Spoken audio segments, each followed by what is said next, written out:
During an ugly series in Milwaukee, it felt like Oli Marmol could be on the brink. Had Should Mozeliak made up his mind to fire the manager when he spoke to KMOX on Sunday?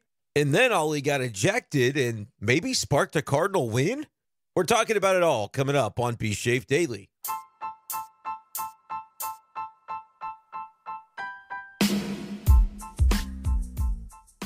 What's going on, everyone, and welcome in to this edition of B-Schaeff Daily. Brenden Schaeffer here with you. It is Sunday evening, May 12th, 2024. Welcome to the first episode of B-Schaeff Daily that I have recorded since Wednesday. Let you in on a little secret. I think you knew already. But yeah, I haven't recorded any new content since before the Milwaukee series. And now as we speak, the Milwaukee series is over. And a lot of stuff happened. I wasn't locked into all of it because, as you know, if you listened to B-Schaeff Daily last week, I was in New Jersey for a wedding this weekend starting on Thursday morning.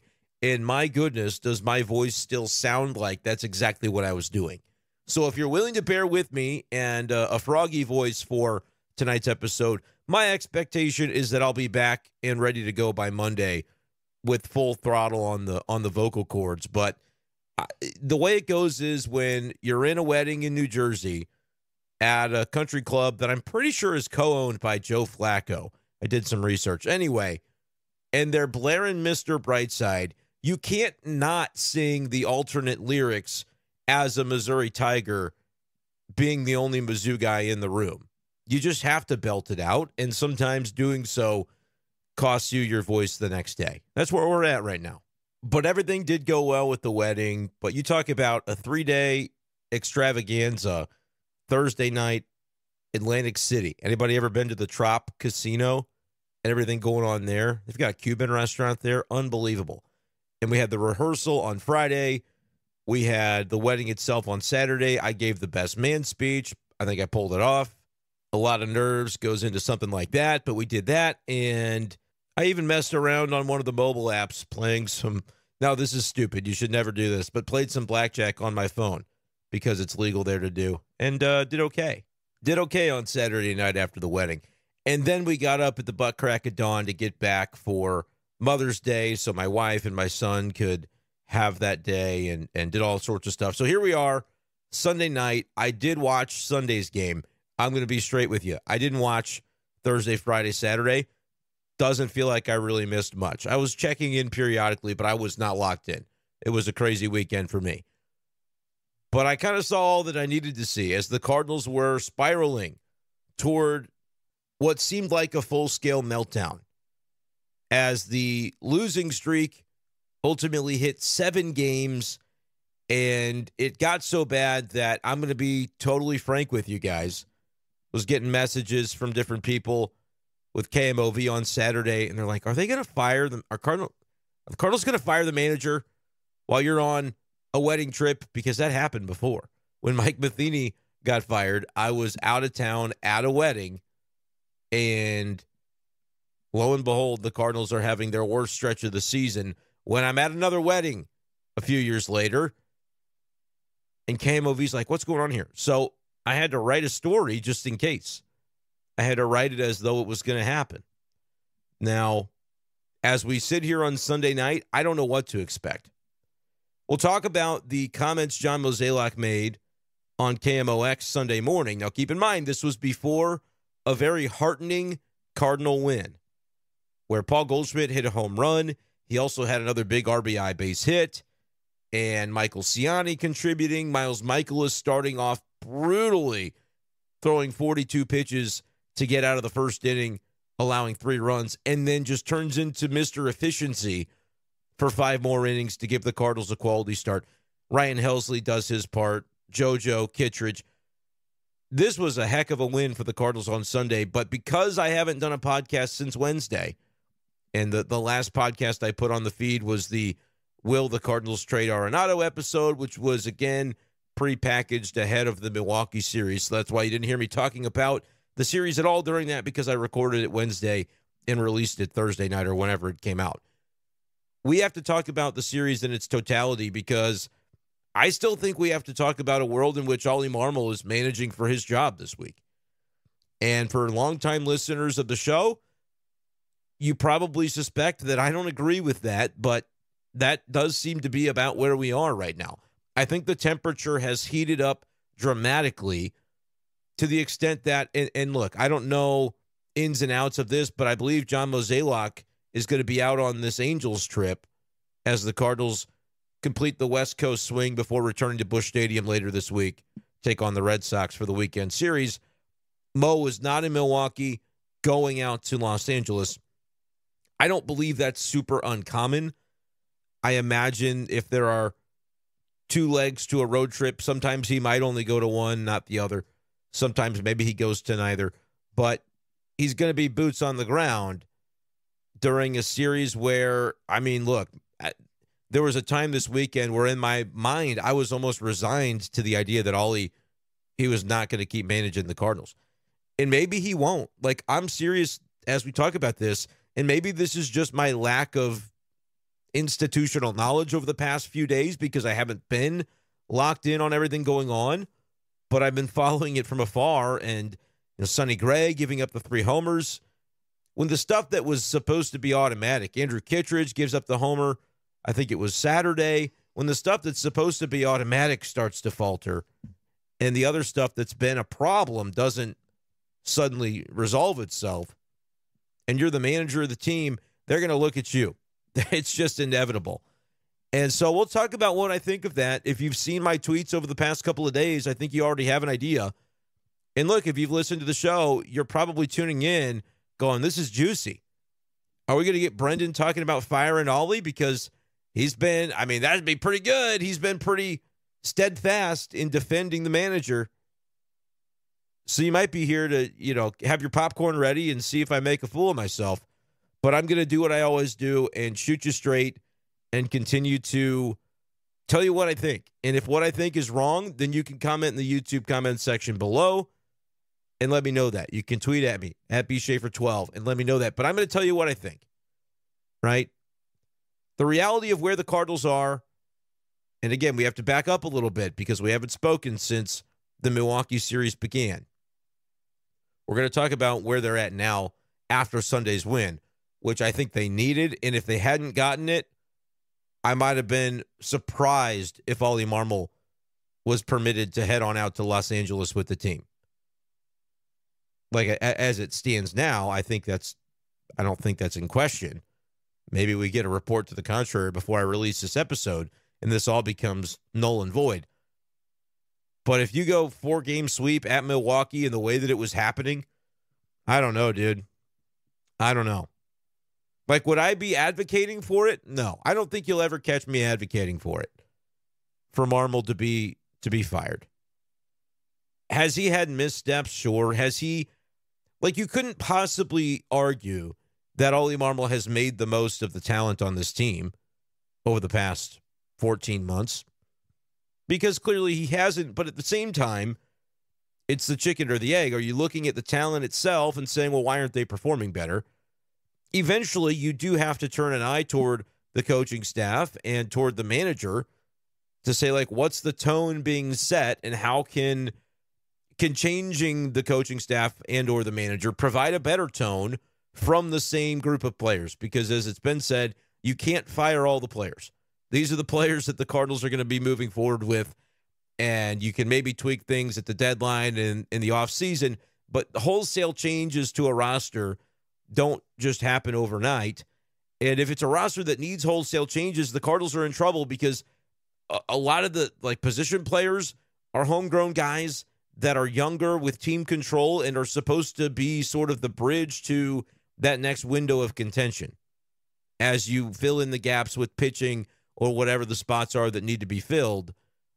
The idea would be like the Lars Nootbaars and the Donovans and the Gormans and the Jordan Walkers, Mason Wynn, and then the next crop of guys like Victor Scott and maybe a Thomas Sajacy can work themselves into that category. Like, the Cardinals have a group of players that on paper, we said this coming into the year, on paper, you feel pretty good about the core, and it is a young core. Guys like Arenado and Goldie, yeah, they're part of the core. Wilson Contreras, absolutely part of the core. Of course, we know that Wilson is out for 6 to 8 weeks, maybe longer. Had his surgery. Like those are core guys, but the youth on this team is what I would think coming into the year anyway, had you excited as a Cardinal fan, because the next grouping of guys was supposed to be able to take steps forward together, and suddenly you're looking at a dynamic lineup that, 1 through 9 could really pose a threat. And then when you're needing to fill for perhaps players aging out or free agency or whatever, you're only looking at just a couple few spots that really need to be accounted for outside of the main core of guys aged 21 to 27. And there's a good chunk of dudes in that grouping. You could throw Alec Burleson in there as well. The players are not going to change largely. So you're left with wondering, okay, well, what can change? And when a team is struggling the way these Cardinals were, and look, still are, Sunday's win does not erase 7 in a row, which I think is what that number was, right?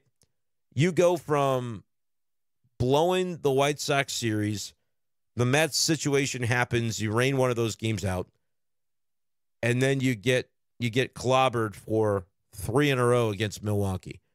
And just not putting up a fight, 7-1, 11-2, 5-3 was a game you did put up a fight in. And, okay, it's going to happen. Andrew Kittredge gives up a bomb on a pitch that wasn't a terrible pitch. I don't have to sit here and, put lipstick on it and say it was a great pitch.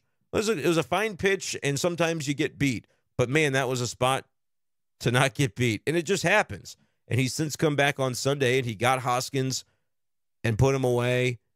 And I think Andrew Kittredge is going to be fine. But that was a spot where, man, you'd have loved to have stolen one Saturday, and they couldn't do it. Got to score more than 3 runs to win games. How many times have we said that this year? But they were at least competitive in that game on Saturday, and it was tracking toward a win until it wasn't. Thursday and Friday, you score 1 and 2 runs. It's just the offense.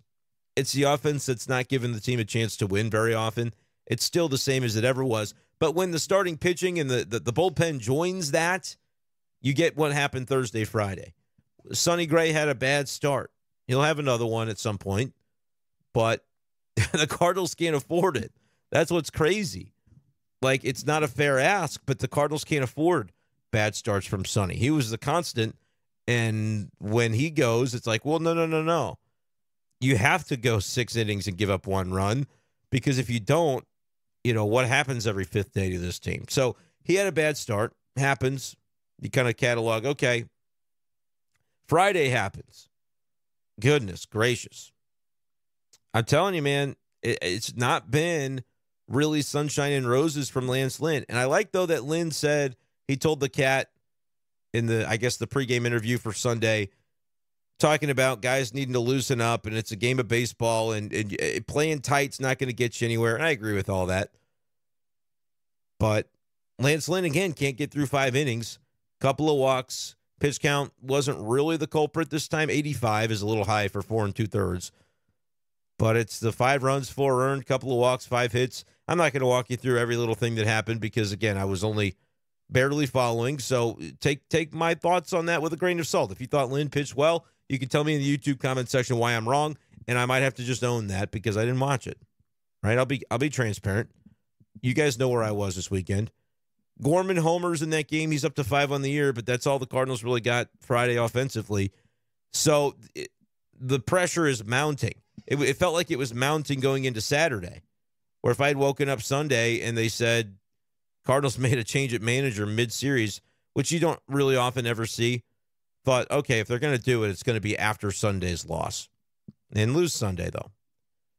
But that's really to the extent that all of this has gotten, and like I said, maybe I don't have a good finger on the pulse from just not being boots on the ground. I wasn't even in St. Louis, much less in Milwaukee covering the series. So I could be totally off base with this, Cardinals fans. But it felt like, to me, from afar, and maybe that was just the alcohol every night at these wedding festivities, but it felt like, oh boy, this Cardinal stuff is bleak. I'm going to send a tweet and then put it away. Like, there's nothing I can do from here.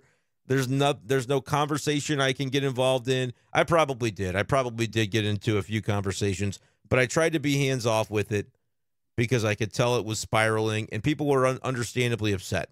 That's not the kind of weekend you want to have. But, all right, they eventually do salvage a game out of the 4-game set. They avoid the sweep. It's not saying much. You needed to win the series against Milwaukee. Certainly, as long as you split it, you didn't lose ground to the first-place Brewers, but they lost the series. We'll talk about in a little bit how they were able to win Sunday, because I don't want to just ignore. Honestly, I don't want to ignore either facet of this. I don't want to ignore that you guys have been watching the Cardinals for 3 days, and your hair is on fire, and the dugout is on fire, and the uniforms are on fire. How about that City Connect coming out soon, too? Timing. Unbelievable timing. I think that's like next week. They're going to reveal the City Connect. They got to win some games before that, or that's going to be a bloodbath. But you're watching the Cardinals for 3 days, and they're losing. I can't just come on here Sunday and say, hey, how about the boys? They got the dub. They got the dub on Sunday. Goldie is fixed.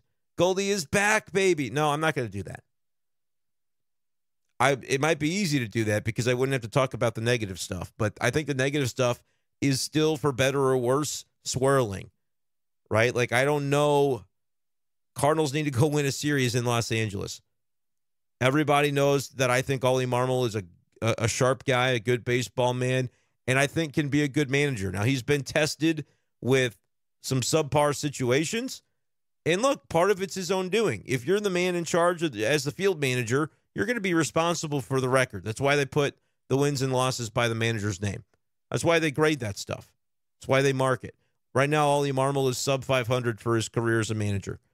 And we know what the Bill DeWitt Jr. quote was in 2018 when he fired Mike Matheny, when he greenlit that decision. In some towns, just a winning record or even 500 is acceptable, but not this town. That's basically what he said. Not St. Louis, not for this organization, and certainly not for the fan base. The fans won't accept that. 500 baseball. Well, it's just factual that Oli Marmol is sub 500 right now. But just when you think I'm about to turn the sword on Oli, it's not going to happen. Because I will maintain that there's a deeper through line to the trend of the St. Louis Cardinals organization, that if you're talking about firing another manager, I would look a little more closely at the individual with the power and authority in the organization to not only fire this manager, but he may be the same guy who hired him and fired the last guy because to his eye, it wasn't the situation the St. Louis Cardinals needed. And this is not a Shildt versus Oli conversation because, frankly, I have very little interest in having one of those. I think both of them are good managers and could be long, successful big league managers because I think they both have the traits to be able to do it and the characteristics and the qualities as humans, as men, as baseball people to be able to do it. So I don't really need to do which one's better. I don't need to do that. I know that the sentiment among the listeners here is going to be a certain direction right now, and I'm not going to try to convince you otherwise. I'm not telling you, well, it's definitely Oli or it's definitely Shildt. I'm not doing it.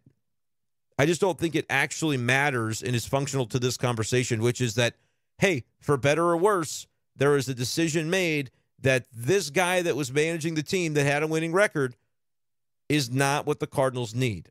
And if I'm the person that made that decision, I got to wear and own whatever comes next. I'm going to handpick the next guy, and whatever happens, I really don't get the luxury of pinning in on that guy. Right? Especially if what happens is 71 and 91 under my watch, and I built the roster, and then I tell fans to be patient all summer, and then when that patience obviously has to run out because, well, you're trading away 40% of the rotation at the deadline, which was the right move by then. But you know how it went from be patient to, well, we weren't competitive. So we had to sell the short-term assets, which I told everybody at the time was a good move. It's what they needed to do. The record dictated it by then. All right, but then you don't have an end-of-season press conference to kind of own it and say, yep, that was our bad. Hey, that was my bad. And here's what we're going to do to fix it. Right? Obviously, there were actions that took place. The Cardinals went out and signed 3 new starting pitchers. I think those moves have largely panned out so far with all 3 of them. to varying degrees, but solid gets.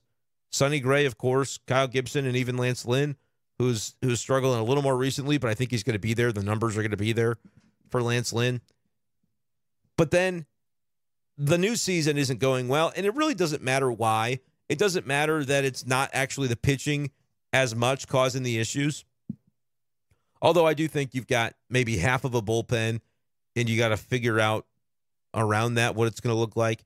And I think you're still trying to figure out that fifth starter spot with Matz being injured. Now, I think there was a mistake made, and I've said this, I tweeted this. I think I talked about it on B-Schaeff Daily the first time around.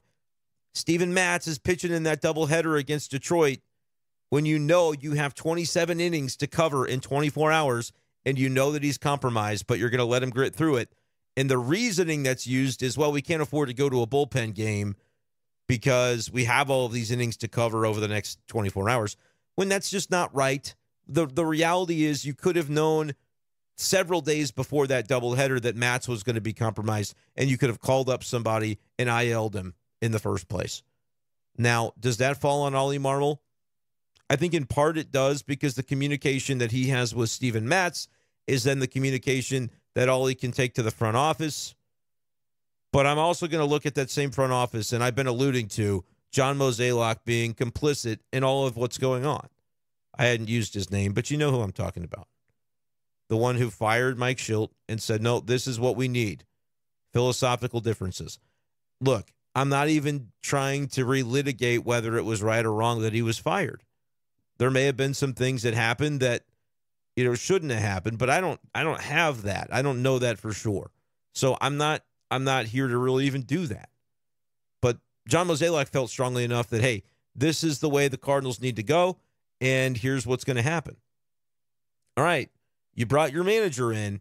You didn't build the roster in 2023 that was equipped to get the job done. And clearly, the Cardinals didn't get the job done last year. They underperformed, in my opinion, their talent level. But that's, I don't know that Mike Shildt could have managed that team. Anybody could have managed that team. I don't know that it was going to have the same result if the same decisions get made to allow the World Baseball Classic to go the way that it did, unchecked, to bring in Wilson Contreras, but not basically give him any guidance on what the expectations are. Which, again, maybe that was partially, a young manager not having a full grip on what it was going to mean to replace Yachty in that clubhouse. I think the front office is complicit in that as well. But my point is, I'll tell you, there were things that have happened that I'm going to look at Oli Marmol and say, I don't know about this. Like I mentioned with the Steven Matz thing, whoever you blame it on, he shouldn't have pitched, period, point blank, the end. And I think it should be, the way it should work is, and I don't know in this particular instance what happened, but if it was Steven Matz telling Oli Marmol he's good, does the front office have to get involved in that? Does Oli, in a daily conversation with the front office, say, yeah, here's what he's kind of going with. Hey, we've got this doubleheader. What do we think? And then there's a group brainstorming session about, is it worth it to try and trot out Steven Matz if he's compromised? I would hope that that's what happened, because I would think you're not taking any of these situations for granted, but maybe something like that is handled at the lower level, and Mo never gets involved and doesn't get wind of it to be able to influence that decision. Like I said, that may be something that's publicly known. Maybe somebody reported it and I just haven't read it. I don't know. But to me, that was a clear mistake. It was a misstep by the Cardinals to have Matz start in that doubleheader, and now he's going to be out for a period of time. I do agree with going back to Matthew Liberatore, which I think is what the Cardinals are doing again on a shortened pitch count. Just let the guy let it eat. They don't need to continue to do this. Well, we're going to, 50 pitches, and that's all he can do because he's going to move back to the bullpen. Then you dick around for 8 days, and now it's going to be Liberatore again. Just say he's in the rotation until further notice and see what he does with it. And it really does. I try to give the benefit of the doubt. I really do with the Cardinals. And a lot of the things, they'll explain their decisions. And sometimes you go, hey, here's the organizational viewpoint. Maybe initially I'd have thought differently. But what they're saying, you can at least track why they would do it that way. It makes sense. More and more lately, I just don't see it. More and more, I'm like, my gut instinct is to say that this is a nonsensical line of decision making. And for me, from the Matz to how they replaced him with Liberatore. I guess that was last Sunday, knowing that they had this stretch coming up where they wouldn't have any off days. And then, of course, you get the rain out against the Mets, so that changes it a little bit. But it just doesn't seem like they have a very cohesive plan as they're going through. The plan always changes. Well, why did they initially say that they were going to bump Kyle Gibson and Miles Michaelis up last Sunday, Monday, and then the Matz spot would be pushed to Tuesday, and then they say, just kidding, Sunday we're going to have Liberatore start? It just, maybe functionally none of it matters, but it happens enough lately where I go, look, I get it. If the fans are frustrated, because I could even have the willing benefit of the doubt on some of these, and I still look at the decisions at times and go, I don't know what they're doing. I think that comes from the top down, right? And so I'm getting a little fired up because these rumors are, hey, Should Mozeliak might be ready to fire Oli Marmol. In what world should he have the right? I mean, I'm being serious. In what universe should he have the ability to fire the manager that he handpicked and then name the next guy on the heels of 71 and 91 for the roster he built, and then coming into this season and you lose so many games in a row that it's being discussed that you might fire the guy that you gave a contract extension to less than 2 months ago? In what planet is that the way you run an organization? Now, maybe this isn't going to happen. Maybe it's scuttlebutt. Maybe it's rumors. But the vibe feels kind of like it did when they fired Mike Matheny midseason in 2018. It's just, at times, Oli Marmol doesn't have anything to be able to say in the postgame. It doesn't matter anymore if it's his fault. You can just say, if I'm sitting in the front office and I'm Should Mozeliak, I may have to make a decision. Like, that's kind of how it felt, again, before Sunday's win. Maybe Sunday's win can be the beacon of hope here that can turn everything around. And I had people ask me, Oli Marmol got ejected Sunday, and then they won. Does it say something that they won without him in the dugout? To me, I almost think it says the opposite. And it was interesting that he was kind of quick to take credit for it after the game, where he was asked about the umpiring and the ejection that happened on Sunday. And he said, look, those umpires do a great job, but sometimes you're just trying to get something going. Like, he basically admitted, I was just trying to spark something for the guys. I hadn't been ejected. Let's get myself run out of this game and see if it can't spark something. Is there a lot of times a tangible benefit? Like, logically, should that make sense? No. But emotionally, for a team that just, even if it just changes it, whether the players in the dugout get fired up because they're like, yeah, these calls are BS. We shouldn't have to challenge every other call. And our manager and our bench coach is saying so, and they're going to get kicked out of the game for it because they don't care anymore. They need it to be seen that this is garbage umpiring. Like, maybe that fires up a clubhouse in a dugout. It certainly seemed to turn into a happy flight today. So I'll credit Oli for it. I was surprised that he went as far as to say, no, those umpires are good. Sometimes you're going through a skid and you just need to get something started. But whatever the case was, they got the win on Sunday. I don't know if one moment in time like that changes a decision course. Like, if Mo had already made up his mind that maybe this was going to happen, they were going to make a change, then I don't know that Sunday necessarily changes it. Maybe getting ejected Sunday and being almost, you can look at it and say, hey, tangibly, I was the spark. Maybe that was strategy. I don't know. Like, he even said it was strategy in so much as trying to spark the team, but is it trying to spark the ability to keep his job? Like, I don't know. That might be going too far with it. But if you heard Should Mozeliak on KMOX on Sunday morning, maybe Oli Marmol did. I don't know. Maybe he thought, I better do something because it's time for, desperate times call for desperate measures. We might be there. We might be in that zone.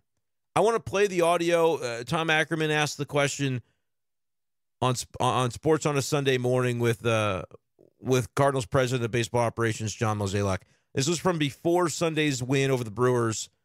I want to play this question from Tom, and you'll hear Mo's answer. We'll talk about it right after we play this audio, courtesy of KMOX. You're taking a lot of heat. Everybody is. The ownership, you, Oli Marmol, there's no doubt, players. How do you see Oli through all of this right now? What is your evaluation of your manager?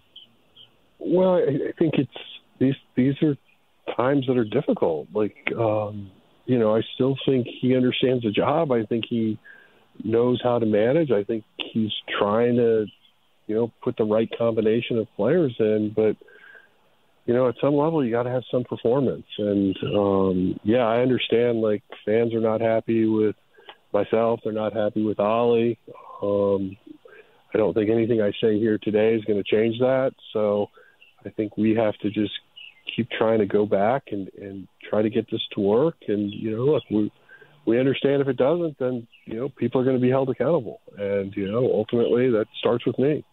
And I really do appreciate that Mo ends it that way, saying people are going to be held accountable and that has to start with me. I think that's great, because if Oli Marmol does get fired in the next couple of weeks, you can mark my words, the tweet that I'll be posting, retweeting the announcement, or retweeting if there's a press conference and Mozeliak gives a quote, I'm going to retweet it with the picture of I think you should leave, Tim Robinson. We're all trying to find the guy who did this in the hot dog costume. I might not be the only person that'll think of it, but I'm telling you before it even happens, if that should come to pass, that's my tweet. We're all trying to find the guy who did this. You can imagine he gives a quote. Just there, he said at some point there needs to be performance, right? So that's kind of the nudge of, hey, my hands are tied. If this team doesn't turn it around, I might have to make a move. Yeah, we'll all be looking for the guy who did this still. Again, handpicked the manager. The last guy didn't work out because of philosophical differences.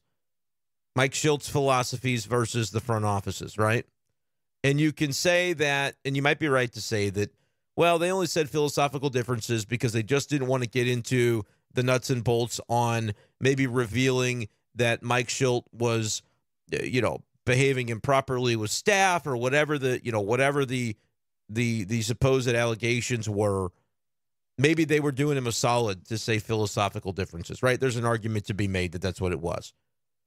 And that just revealing the details wouldn't have reflected fondly on either Shildt or on the organization or on both. And so they just decided to say philosophical differences. But when you say philosophical differences, it gets to be something that people look back to and say, well, what are your philosophies? All right, you're going to get the next guy, and he's going to share your philosophies, certainly. Okay, so if this is just Oli Marmol enacting the philosophies of the front office, then the case can be made. Why is it that the same guy who put all this together gets to then look at the field manager and say, not enough, get him out of here? Look, this is all hypothetical at this point, but I heard enough of the conversation over the weekend and was stewing on this that I said, hey, when I get in front of the microphone, I'm going to tell you what I'm thinking. And I'm thinking it's crazy if Bill DeWitt Jr. permits that to happen. And you might say, well, the Cardinals would never have Mo step aside or force him out mid-season. That's just very un-Cardinals. Yeah, well, what the Cardinals do as an organization isn't really the standard anymore, right? They might need to consider making some changes because they have lost their edge. That's what we've been talking about throughout this entire stretch as it just becomes more clear and more evident that the Cardinals have fallen behind where they used to be. They used to have an edge over the rest of the field, and now they don't. At best, they're kind of even with a lot of the field, and at worst, you could say they've been passed up. And last year and what we've seen so far this year is the manifestation of the fact that the Cardinals are behind in too many areas when it comes to player development, etc. So this idea that, well, they couldn't do it midseason, I think is hogwash. I think there's nothing else you can do to save a little bit of organizational integrity. And if you're John Mozeliak, you should want nothing different. If you're Mo, it would be farcical to think that he could fire Oli Marmol and not have the arrow turned on himself in more than just like a nice pithy press conference-y sort of way, where he can say on the radio, well, it starts with me. That's great. If it starts with him before he gets the opportunity to fire another manager, to me, the noble thing to do the legacy preserving thing to do would be to just acknowledge that you didn't get it done. You had a great run, but within the last couple of years, the edge had been lost. The decisions had gotten stale, and decisions were being made not to try and find a bold move and to make that next move to get the Cardinals back on the upper echelon, but to almost just say, well, we've got a need to fill. What's the way that I could fill this in the most, the safest way possible to not invite criticism when the move is announced?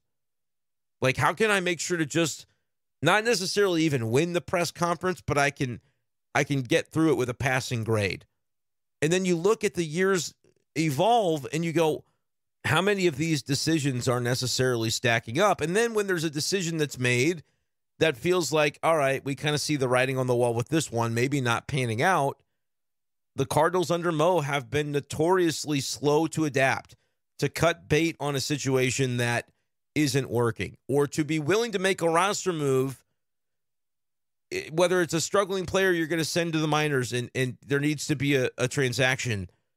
They do have a weird kind of take lock where, well, if we go back on it now, it's going to look pretty embarrassing, you know? So they wait 3 extra weeks to do the thing that we all know is coming. And then when it's presented, it's like, well, this had to be the way that it was. And at times I look at that and I'm like, yeah, okay, I understand. And other times I'm like, anymore, I don't know. Sometimes you just see some of these decisions and you're like, this doesn't feel normal. This doesn't feel regular. And those decisions and those processes can stack up over the course of time and lead to a 71 and 91 happening. So I know I'm being pretty negative today after a Cardinal win, but they lost 3 of 4 in Milwaukee, and there's a lot of talk that they're going to consider changing managers, and I think it's lunacy if Bill DeWitt Jr. permits John Mozeliak to fire a manager this month and see out the rest of his season as the Bobo. Have somebody else handle the trade deadline. If it's going to be a sell deadline, and maybe it's not going to be. But if you think that changing the field manager can spark something for a clubhouse, well, I don't think the clubhouse dislikes Oli Marmol, so I don't know if that's going to work. I can't sit here and tell you it won't work.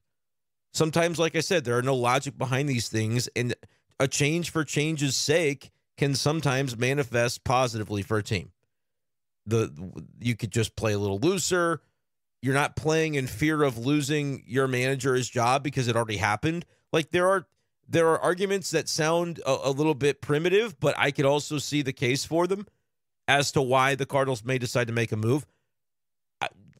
If that's going to be what happens, add to it and say that Mozeliak is going to step into an advisory role to whoever's taken over, which to me ought to be Chaim Bloom, which is not a slight on the rest of the front office, but those guys have also been, like, you don't get promoted for performing poorly. And as a front office, the Cardinals have performed poorly in recent years. And you could go back a decade to say they've had one postseason series victory since 2014, like post-2014. They've had 5 wins in postseason games since the beginning of 2015. 10 years, basically. I guess 9 because you can't count the 2024 playoffs because they haven't happened yet. But this is not a team tracking toward them, if I may. So the decline of the organization, while I think you can have a 2019 NLCS run that sort of covers it up a little bit, the trend line is negative. It's declining under a front office that I think had a great time with it, and then slowly but surely the rest of the league caught up, and then what's the next move in St. Louis? I think there hasn't been one. I think they felt very good and comfortable with the way that they approach things. Largely, I'm talking big picture. And over the last 10 years, the edge on that has decreased ever so slightly. Year by year, it's been whittled away. And now you're in the spot that you're in where the emperor has no clothes anymore. If Oli Marmol's getting fired this week, it's lunacy to me that there's a guy allowed to make that decision that ownership is on board with. Yeah, his say is unilateral. He rules this roost. I mean, that's crazy to me. And I get it. Bill DeWitt Jr. is never going to fire John Mozeliak. It would have to be a mutual conversation where Mo realizes that it's in the best interest of the organization to allow somebody else to get this thing jump-started, because for 2 years in a row he's failed. Now, I have said previously, I don't think Mo should have to give up this job midseason, because it's still incumbent upon him to fix it. He can make moves in May and June and at the deadline in July. He can make moves and get this Cardinals team into the playoffs. And he's had such a legacy that he deserves that opportunity. But if his answer is firing the manager that he picked, that's when my tone would shift. And this entire episode is hypothetical because they haven't fired the manager yet.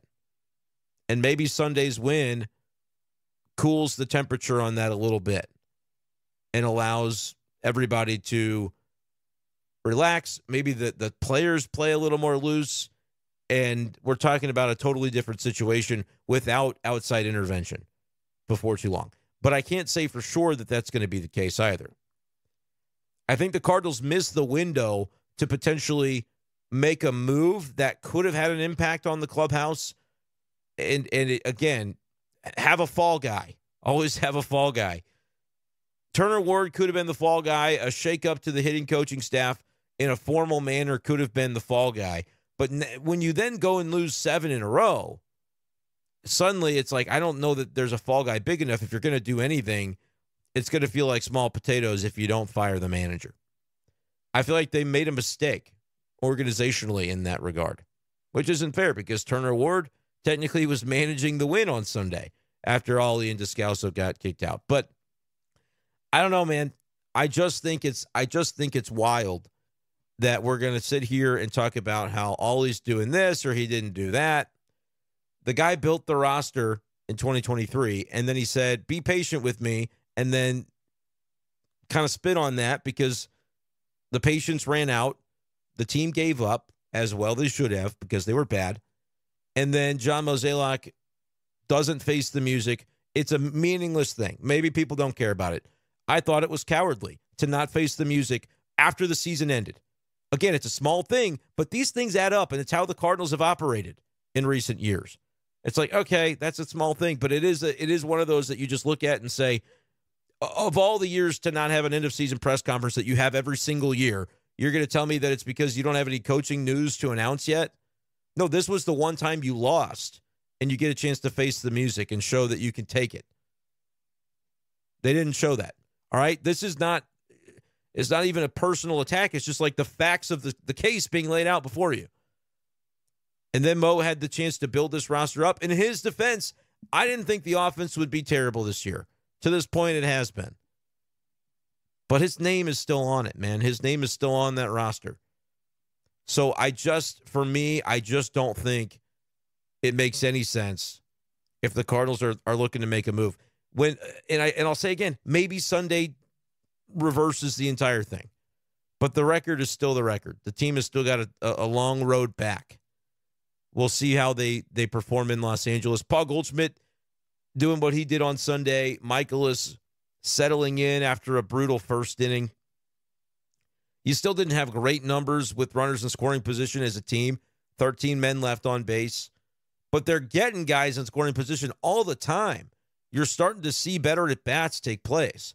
You got to be able to cash in on them more. But they did it enough on Sunday, and they got the win. Bullpen held serve. Maybe that changes the entire dynamic of this thing. And we're not still having to have this conversation of, hey, if Mo wants to fire Oli, he should look in the mirror. Because that's my entire point. That is my entire premise. But if he's going to ride it out with the manager that he handpicked, then I'm cool with Should Mozeliak getting to ride it out too, because I think they need to be working together to fix it.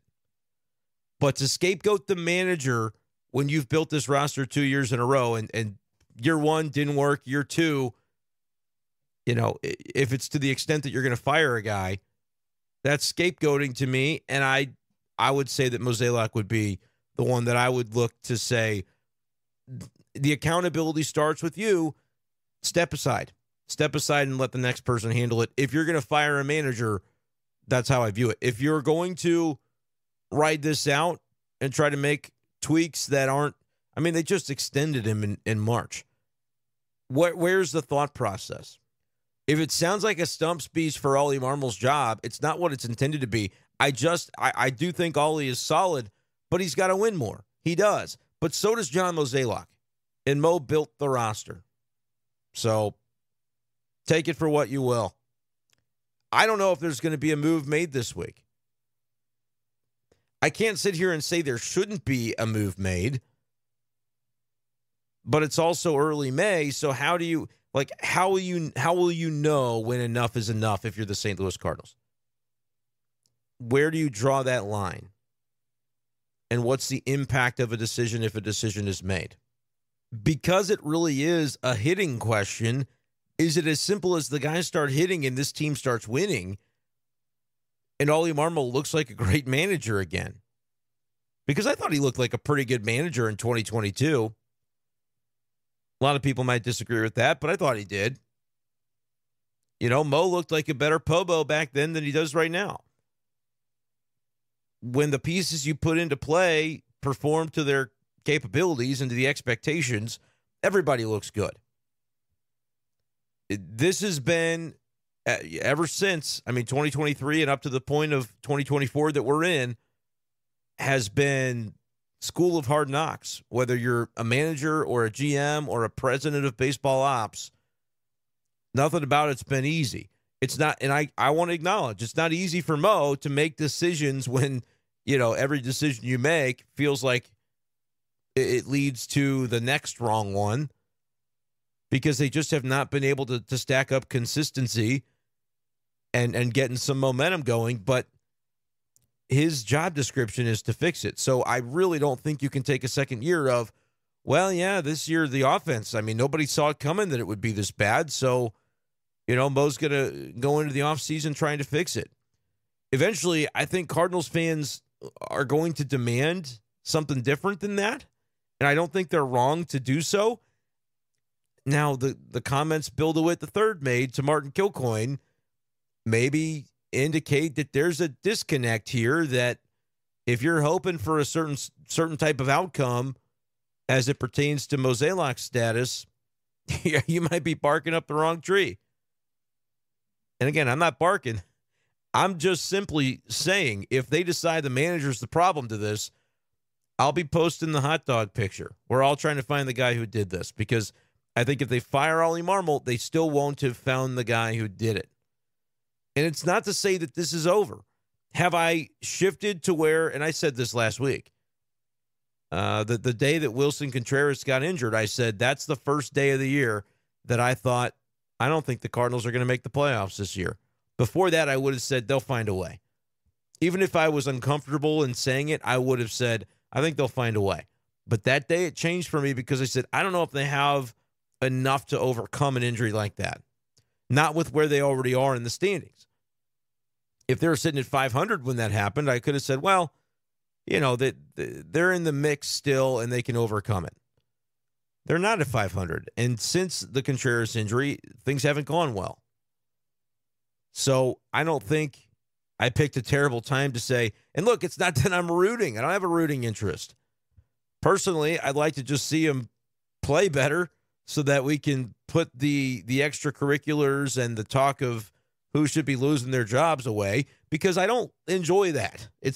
I'm not taking pleasure in this, but I feel like certain things need to be said, because I feel like I'm taking crazy pills if we're really just going to turn a blind eye on the guy that put all this into the situation that it's in, and again, handpicked the manager. If it's a reflection upon the manager, the struggles of this team, at what point do you look at the guy who said, no, this is who we have to have, not this other guy? Again, right? It's happened a couple of times. So you tell me, Cardinals fans, I don't know. I had 4 days worth of conversation to put into this. I've done so. I mentioned the Bill DeWitt III comments with Martin Kilcoyne. We're not going to include that in this episode. Maybe if it gets to it, if the struggles of the team continue, I'll try to loop it back in at some point this week, because I do think that was a bad look for ownership. And I know that Bill DeWitt III is not technically ownership. He's a team president, son of the chairman, the principal owner. So he's ownership. And basically said, look, fans, if they don't show up, I mean, that's just, you're going to threaten that. Well, that just means we spend less on payroll. I guess basically what it boiled down to. Not that they're, the caretakers of the organization that need to be focused just on putting out a good product and doing right by the fan base. I don't want to delve into that any more than I already did here. I shouldn't have even given that premise because I don't want to take stuff out of context. But I know a lot of people were upset about those comments, and so I'll post a future B-Schaeff Daily. We'll tackle that at some point soon. Maybe Monday. I don't know. But I needed to get this out because y'all hadn't heard from me in a while, and that's where I'm at. Are the Cardinals going to fire their manager this week? I don't know. I don't know that it fixes anything if they do, but I can also understand that if you're in a spot where you have lost the edge and the life and the vibe to the clubhouse and you have to find a way out of desperation to see if you can't jar something loose.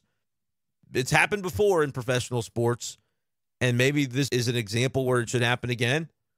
But I would tend to lean more toward how in the world can the person who has the authority to make that decision be permitted to make it again, would be my stance. But we'll see. We'll see how it plays out. Cardinals taking on the Angels this week. We will be right here with hopefully a better, stronger voice the rest of the week on B-Schaeff Daily and the Brenden Schaeffer St. Louis Cardinals Writer YouTube channel, breaking down all the goings-ons. I'm sorry we didn't get too much into the weeds on Sunday's game, but I ended up talking about big picture stuff more than that. Sunday's game was important. It had to happen. Can it be a building block, or is it another red herring for, it's not the start of something new? Hopefully for the Cardinals' sake it is, but if it is a red herring, then these conversations about whose job is up for debate are going to continue, unfortunately. So we'll continue to keep a monitor on it and update you with all of our thoughts daily right here on the Brenden Schaeffer St. Louis Cardinals Writer YouTube channel. Hit that subscribe button. Subscribe and follow on Spotify. I'm going to shut up now because my voice just can't take it anymore. I don't know how I even talked for this long. I know it didn't sound great. Stick with me. Bear with me. Monday's going to sound better. I lose my voice for a day and then it comes back. So appreciate you guys, as always, for listening. We'll talk to you next time on B-Schaeff Daily. Peace.